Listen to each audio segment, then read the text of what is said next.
ધરમપુરમાં શ્રદ્ધા સાથે 14 કલાત્મક તાજિયાઓ આસુરાના માન નદીમાં ઠંડા કરાયા। ધરમપુરમાં મોહરમ પર્વ નિમિત્તે વિવિધ રંગદર્શી કલાત્મક તાજિયા જુલુસ શાંતિપૂર્ણ રીતે સંપન્ન થયું હતું। નગરના મોટા બજારમાં તાજિયા જુલુસ કોમી એકલાસના માહોલમાં ફર્યું હતું।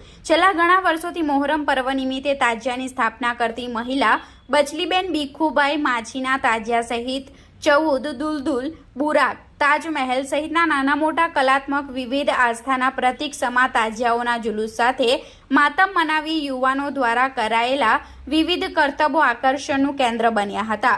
તાજિયા જુલુસમાં નાના મોટા બાળકો તાજિયા નીચેથી પસાર કરી સાથે શ્રીફળ ચઢાવી લોકોએ આસ્થા પ્રકટ કરી હતી। આસુરામાન નદી ખાતે તમામ તાજિયાઓને શ્રદ્ધા સાથે ઠંડા કરાયા હતા।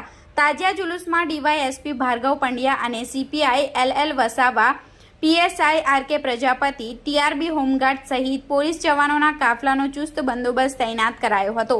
પૂર્વ પાલિકા ઉપપ્રમુખ નરેશ પટેલ અને મનીષ લાડ દ્વારા તાજિયાને ફૂલહાર અર્પણ કરાયા હતા।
न्यूज़ के लिए सब्सक्राइब कीजिए।